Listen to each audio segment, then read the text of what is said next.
Assalamualaikum warahmatullahi wabarakatuh. Waalaikumsalam warahmatullahi wabarakatuh. Bismillahirrahmanirrahim. Alhamdulillahi rabbil alamin. Wassalatu wassalamu ala ashrafil anbiya'i wal mursalin Sayyidina wa maulana Muhammadin wa ala alihi wa ashabihil mujahidin at-tahirin, amma ba'du. Saudara-saudara kaum muslimin rahimakumullah.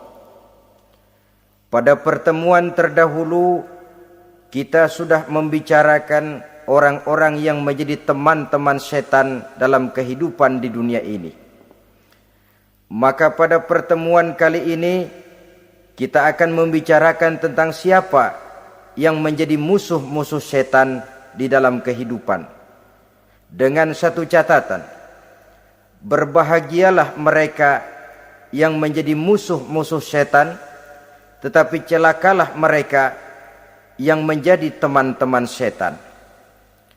Bagaimanapun juga di dalam kehidupan ini, apabila orang telah memproklamirkan bendera permusuhan kepada kita, maka kita tentu seharusnya bersikap waspada dan mawas diri. Demikian juga iblis dan seluruh bala tentaranya yang terdiri daripada setan-setan.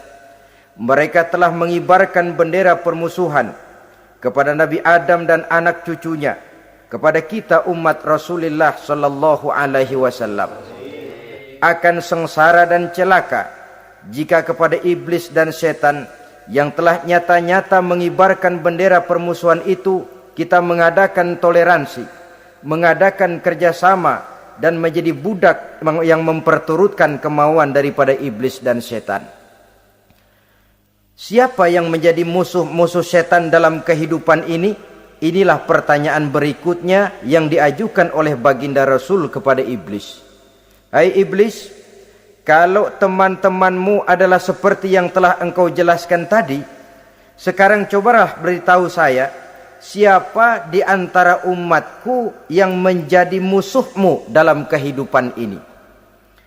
Atas pertanyaan ini, iblis laknatullah menjawab, ya Rasul, musuh-musuhku di antara umatmu, pertama, anta ya Muhammad. Musuhku yang pertama adalah engkau, wahai Muhammad. Kenapa iblis mencatat Nabi Muhammad sebagai tokoh nomor satu dalam deretan musuh-musuhnya? Mudah difahami. Pertama, keberadaan Rasul merupakan rahmah lil alamin, rahmah bagi lingkungan. Yang kedua, beliau berfungsi menyelamatkan manusia dari tempat yang gelap gulita, dari tempat kesesatan menuju tempat yang terang benderang, penuh berisi petunjuk dan hidayah dari Allah Subhanahu wa taala. Maka menurut iblis, inilah manusia perintang pertama atas segala daya dan usahanya menggelincirkan manusia ke jalan yang dimurkai oleh Allah Subhanahu wa taala. Kalau kita baca sejarah, risalah yang dibawa oleh Nabi Muhammad ini memang merupakan risalah yang membawa rahmah bagi alam sekitarnya. Ada sedikit perbedaan dengan risalah-risalah sebelum beliau. Sepertinya risalah yang dibawa oleh para rasul terdahulu itu mempunyai efek yang langsung pada kehidupan di dunia ini. Nabi Nuh misalnya menyampaikan agama. Hai umatku, ini agama. Umat menentang, turun banjir yang menenggelamkan orang-orang kafir. Azab diturunkan pada waktu itu juga, pada saat nabinya masih hidup. Jadi azabnya itu jenis cash, kontan. Nabi Soleh, hai umatku, ini agama. Mereka menolak, turun gempa bumi yang amat hebat menggulung orang-orang kufur. Nabi Musa, hai umatku, ini agama. Mereka menolak, sebagian ditenggelamkan di Lautan Merah, sementara sebagian lain dikutuk menjadi monyet-monyet yang hina seperti diceritakan dalam Al-Qur'anul Karim. Lain dengan Rasulullah sallallahu alaihi wasallam. Bagaimanapun kurang ajarnya umat yang dihadapi oleh beliau, bagaimanapun menentangnya jamaah yang dihadapi oleh beliau, azab tidak turun sepanjang beliau masih hidup. Ini merupakan jaminan dari Allah, wa ma kana Allahu liyu'azzibahum wa anta fihim. Allah sama sekali tidak akan menurunkan azab selama engkau wahai Muhammad masih hidup di tengah-tengah umatmu. Jadi keberadaan Nabi Muhammad merupakan jaminan keselamatan bagi umatnya. Selama beliau masih hidup, azab tidak turun bagaimanapun kurang ajarnya umat. Di sini sedikit bedanya dengan nabi-nabi terdahulu. Juga perbedaan dalam pola dakwah. Nabi Nuh ketika dakwahnya ditolak oleh umat, keluar doanya meminta umatnya ditenggelamkan. Tetapi Nabi kita ketika dilontari batu oleh umat, malah beliau mendoakan umatnya agar memperoleh hidayah. Oleh sikap yang semacam ini, wajar lalu iblis menganggap Nabi Muhammad sebagai musuh ranking pertama. Yang kedua, siapa musuhmu di antara umatku? Yang kedua kata iblis, musuhku Muhammad imamun adil. Pemimpin yang adil. Itu yang akan menjadi musuhku di dunia ini. Putus asa iblis menghadapi pemimpin yang adil. Tipu dayanya tidak terkena. Segala tingkah polanya tidak diperturutkan. Imam yang adil, pemimpin yang adil merupakan musuh daripada iblis laknatullah alaih. Apa sebabnya? Karena pemimpin yang adil mempunyai dampak dalam kehidupan di dunia ini. Melindungi orang banyak, menenteramkan orang banyak. Makin aman, tentram, tenang situasi dan kondisi, makin mudah orang melaksanakan ibadah. Makin tekun orang melaksanakan ibadah, makin dekat dia dengan Allah. Makin dekat manusia dengan Allah, makin jauh dia dari iblis. Sebab dua hal ini selalu kontradiktif. Jika kita jauh dari Allah, tentu dekat dengan iblis. Jika kita jauh dari iblis, harus dekat tentu dengan Allah. Dan begitu selanjutnya. Dalam kaitannya dengan kehidupan kita sekarang, saudara-saudara, disinilah perlunya mempersiapkan manusia. Membangun manusia itu jauh lebih sulit daripada membangun jembatan. Membangun manusia itu lebih sulit daripada membangun gedung-gedung bertingkat. Termasuk membangun dan mempersiapkan calon-calon pemimpin yang adil di masa yang akan datang. Membangun jembatan penting. Tapi lebih penting daripada membangun jembatan adalah membangun manusia yang bikin jembatan. Sebab kalau manusia yang bikin jembatan tidak dibangun lebih dahulu, saya khawatir jembatannya nanti habis dimakan oleh yang bangun jembatan. Mengaspal jalan raya penting. Lebih penting dari mengaspal jalan raya, membangun manusia yang mengaspal jalan itu. Sebab kalau manusia yang mengaspal jalan bermental rusak dan bejat, saya khawatir jalan belum selesai, aspalnya habis dimakan oleh yang ngaspal. Inilah pentingnya membangun manusia pembangunan. Semua tugas-tugas besar, semua pekerjaan-pekerjaan yang baik harus berangkat dari niat yang baik, berangkat dari hati yang bersih. Siapapun adanya kita, apapun profesi kita. Yang jadi kiai, marilah berangkat dari niat yang bersih. Yang jadi mubalik, marilah berangkat dari niat yang bersih. Niatnya itu mau menghidupkan Islam atau mau cari hidup jual Islam. Kalau mau menghidupkan Islam, mari sama-sama kita berjuang.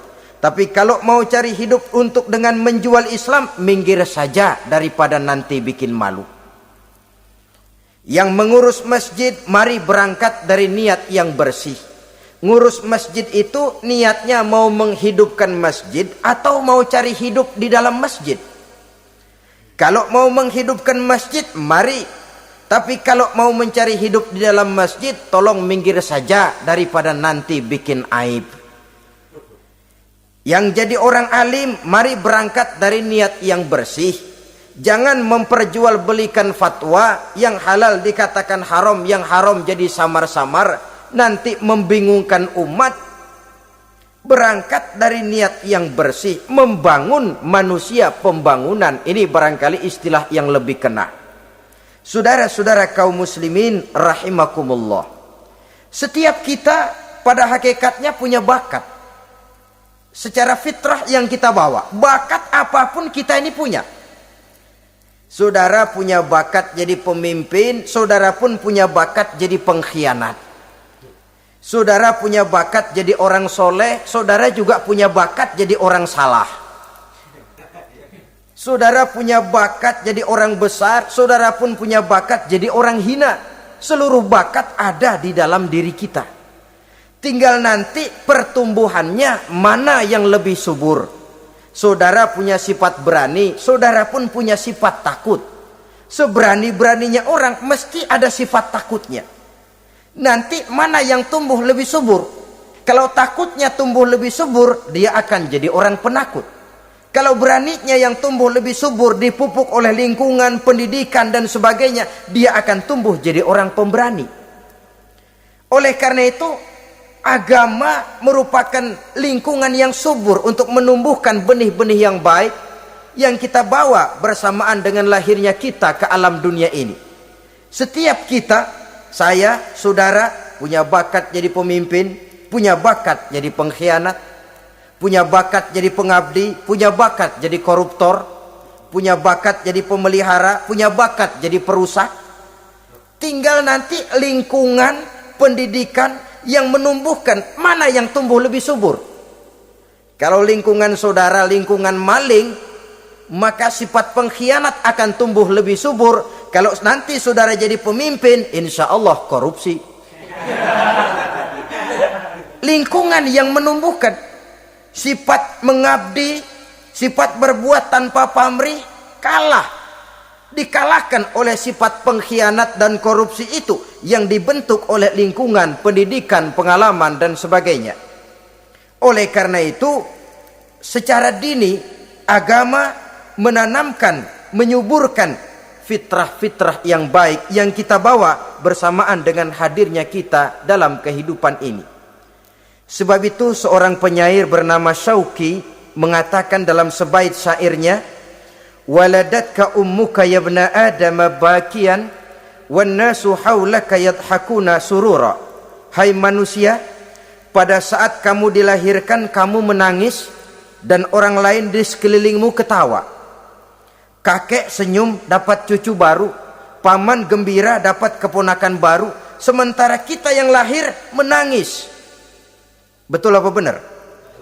Apa ada saudara yang begitu dilahirkan terus nyengir? Saya kira kabur dukunnya itu.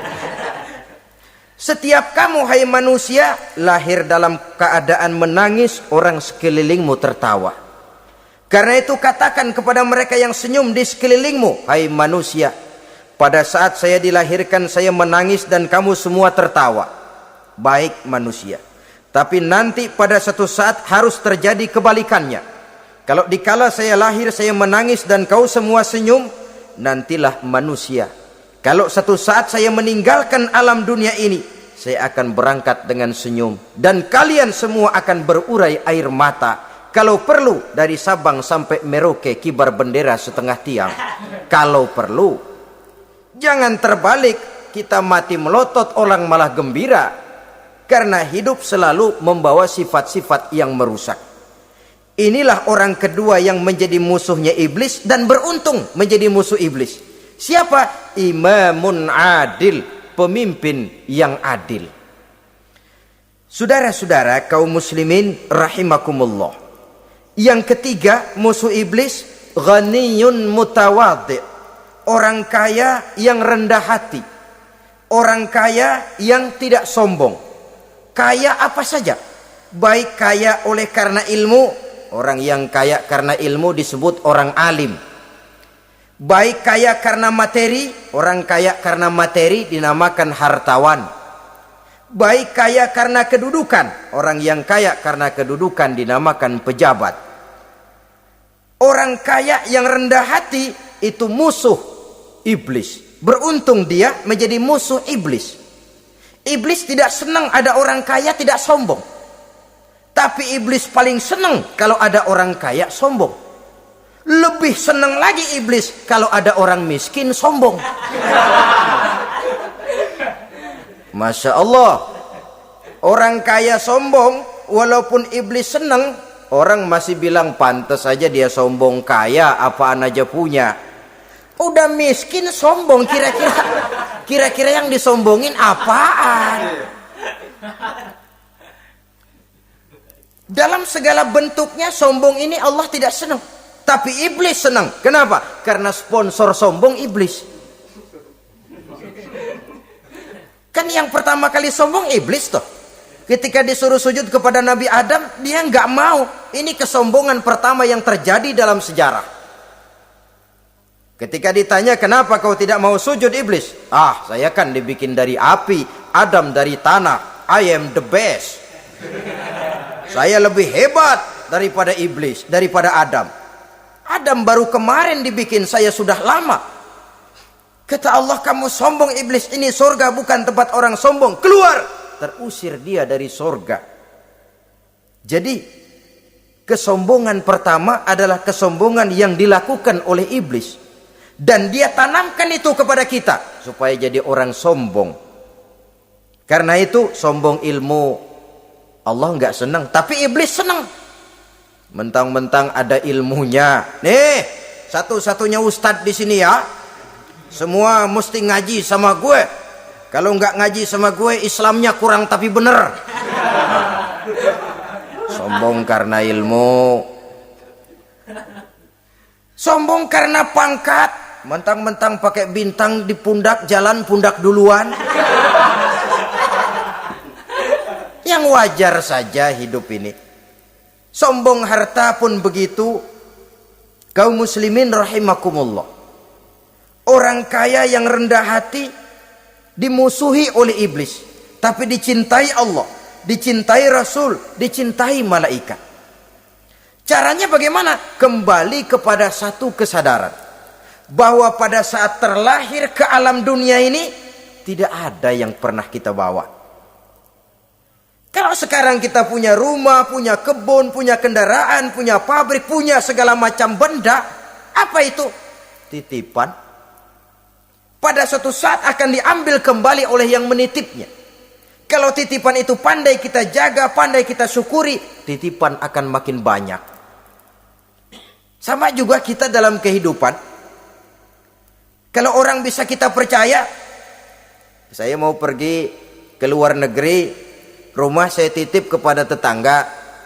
Saya pulang dari luar negeri, isi rumah tetap tidak berkurang, malah dibersihi, malah disapu, dihilangkan kotorannya. Tentu bukan main syukur saya, girang saya. Akan bertambah kepercayaan saya untuk menitipkan apa saja. Ini makna la in syakartum la azidannakum wa la in kafartum inna azabi lasyadid. Kalau kamu pandai bersyukur, aku tambah nikmat. Tapi kalau kamu ingkar, azabku teramat pedih. Artinya apa? Nikmat bisa berubah menjadi azab kalau kita tidak pandai mensyukurinya. Ma'asyiral muslimin rahimakumullah.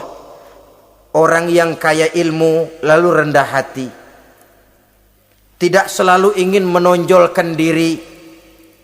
Ini kadang-kadang yang tanggung ini yang bikin berabe. Alim bener enggak, geblek bener juga enggak. Yang sedikit-sedikit mau nonjolin diri. Kalau enggak jadi imam enggak mau ke masjid. Enggak jadi imam enggak mau ke musola. Pokoknya kalau enggak jadi imam marahan sama musola. Macam mana? Saudara-saudara kaum muslimin, rendah hati. Tidak selalu ingin menonjolkan, sebab orang yang selalu ingin menonjolkan dirinya biasanya orang yang kekurangan kepercayaan kepada kemampuan dirinya sendiri. Dia selalu ingin dinomorsatukan. Dia selalu ingin ditempatkan pada ranking teratas. Dia tidak percaya diri. Orang yang percaya diri dapat bersikap wajar dalam kehidupan. Begitu juga kaya karena harta, dengan menyadari bahwa harta bagaimanapun banyaknya titipan dari Allah. Pada suatu saat akan kembali. Dia harus dimanfaatkan sesuai dengan kehendak yang menitipnya. Begitu juga kaya oleh karena pangkat, kedudukan dan jabatan. Pada suatu saat jabatan itu akan hilang dari diri kita. Karenanya sering saya jelaskan bahwa pangkat di dunia ini yang paling tinggi pensiun. Titel yang paling akhir almarhum. Saudara setuju atau tidak, titel itu akan saudara dapat. Bagaimanapun kita cinta kepada pangkat, kedudukan, entah pada akhirnya suatu saat akan sampai kepada posisi yang namanya pensiun. Kalau sadarlah kita kepada pemikiran ke arah sana, maka untuk mencapai kekayaan, baik kekayaan harta, kekayaan kedudukan, tidak lalu menghalalkan segala cara untuk mencapai tujuan, tapi dibatasi oleh norma dan kaedah yang harus dia taati, baik kaedah agama maupun kaedah bernegara. Inilah orang ketiga yang menjadi musuhnya iblis, orang kaya yang rendah hati, orang kaya yang tidak sombong. Yang keempat, saudara-saudara, tajirun shadiq, pedagang, pengusaha yang jujur. Iblis gedek betul, benci bukan main sama pengusaha, sama pedagang yang jujur, yang tidak ngurangi timbangan, tidak nipu pembeli, tidak barang yang jelek dibilang bagus, atau yang bagus di atas, yang jelek di bawah, atau dicampur yang baik dengan yang jelek supaya kelihatan semuanya jadi baik. Semua orang ingin untung, tidak ada kecuali siapapun orangnya, dan itu wajar. Setiap manusia ingin mendapat keuntungan, kalau perlu dengan modal minimal mencapai keuntungan maksimal, seperti yang diajarkan oleh teori ekonomi. Itu kan yang namanya produktif kan. Satu usaha dinamakan produktif, bagaimana kita mengeluarkan modal minimal bisa mencapai keuntungan maksimal. Silakan. Bahwa manusia ingin untung itu insting, naluri, fitrah. Tidak ada orang yang mau rugi.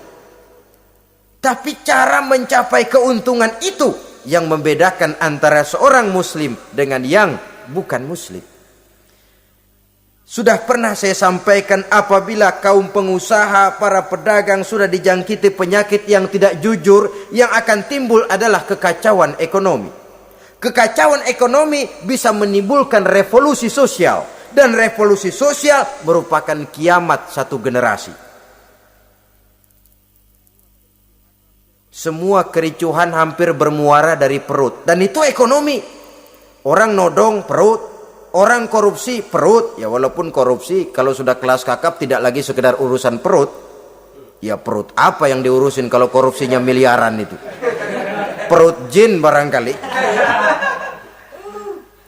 Saudara-saudara kaum muslimin rahimakumullah. Oleh karena itu, pedagang yang jujur, pengusaha yang jujur, ini merupakan musuh iblis. Iblis tidak senang kalau ada pengusaha yang jujur. Iblis tidak senang kalau ada pedagang yang jujur. Tapi iblis akan tepuk tangan kalau pedagang sudah selingkuh, kalau pengusaha sudah nipu. Ada orang bilang, sekarang mah kalau jujur-jujur bener nggak makan apa-apa dong kita. Sebab katanya jangan lagi nyari yang halal, sekarang ini yang haram aja seret. Rupanya sering masang undian nggak pernah kena. Lalu bilang jangan yang halal, yang haram aja nggak kena-kena katanya. Sebenarnya bukan itu masalahnya, saudara-saudara. Bukan itu masalahnya. Masalahnya ialah bahwa kejujuran membawa keberkahan. Ini kalau kita berpikir dengan kacamata agama. Keberkahan merupakan sumber ketenangan. Dan ketenangan ini tidak bisa dibeli dengan materi yang bagaimanapun banyaknya. Walaupun kita punya percetakan duit, ketenangan itu nggak bisa dibeli. Jangankan cuma punya duit banyak, percetakan duit saudara punya, mau membeli ketenangan yang berasal dari keberkahan, sulit. Jadi kejujuran membawa keberkahan, keberkahan membawa ketenangan. Jangan macam dulu tukang sol sepatu. Ditanya oleh temannya, "Bang, ngesol satu hari dapat berapa?" 200 rupiah. Sembayang enggak? Enggak. Islam? Islam, kalau Islam mah. Kata temannya, "Sembayang dah, kali aja besok dapat rezeki lebih banyak." Yang benar, iya. Sebab kalau orang sholat itu Allah dekat, nanti rezekinya ditambah. Beneran? Bener. Subuh sembayang dia. Habis sembayang sarapan, berangkat ke tempat dia ngesol, mangkal. Dari pagi sampai jam 11 belum ada juga yang ngesol. Mulai bimbang hatinya. Katanya kalau sembayang rezeki tambah. Tadi sembayang subuh sampai gini hari belum ada yang ngesol. Cobaan kali. Sabar. Datang sholat zohor. Habis zohor nunggu lagi, belum juga ada yang datang ngesol. Udah mau pulang hampir maghrib, baru datang satu orang dandanin sendal jepit putus.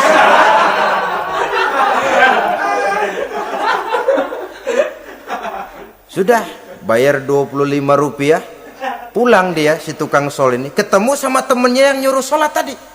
Ditanya, "Bagaimana penghasilan ini hari?" Apa dijawab? "Gua kapok deh sembahyang."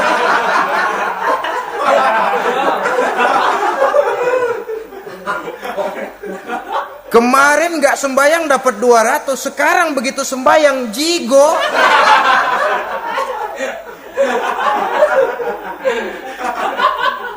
Dia tidak sadar bahwa dengan dari kacamata agama, 25 rupiah yang membawa berkah jauh lebih baik ketimbang 200 uang panas. Dari kacamata agama, 25 rupiah yang membawa berkah lebih baik daripada 200 rupiah tapi panas. Sebab panas menjauhkan kita dari ketenangan. Itulah sebabnya maka pedagang yang jujur, pengusaha yang jujur menjadi musuh setan dan beruntung. Sekarang jadi pengusaha jujur-jujur nggak dapat proyek, Pak. Kalau nggak bisa semir semur. Padahal agama sudah menjelaskan ar-rashi wal murtashi finnar. Orang yang nyogok dan orang yang disogok dua-duanya neraka. Kenapa? Join termasuk ta'awanu 'alal ismi wal udwan. Bertolong-tolongan dalam berbuat dosa dan kesalahan. Kalau hadiah, lain hadiah. Kalau sedekah, lain sedekah. Tapi yang namanya semir, suap, ar-rashi wal murtashi finnar. Saudara-saudara kaum muslimin rahimakumullah. Jadi pedagang yang jujur, pengusaha yang jujur merupakan salah satu roda perekonomian. Kegoncangan ekonomi akan menimbulkan dampak sosial yang sangat luas dan kompleks. Yang pada giliran puncaknya, dampak paling negatifnya, dia sanggup menggerakkan terjadinya revolusi sosial. Bukankah sebagian besar gerak hidup manusia dimotivasi oleh keinginan untuk mempertahankan kelangsungan hidup? Dan kelangsungan hidup artinya mulut. Mulut itu artinya perut, dan itu artinya makan. Setelah itu mungkin baru pangan, baru sandang, baru dia berpikir pakaian dan sebagainya. Jadi karena dia merupakan penggerak roda ekonomi, pedagang yang jujur, pengusaha yang jujur mutlak diperlukan dalam kehidupan ini. Sebab sekali lagi, kejujuran akan membawa keberkahan, keberkahan memberikan ketenangan dalam kehidupan. Oleh karenanya kita umat Islam, biarin duit kita banyak, asal berkah. Itu tentu idealnya. Ketimbang dikit tidak berkah, lebih baik ia banyak, ia berkah.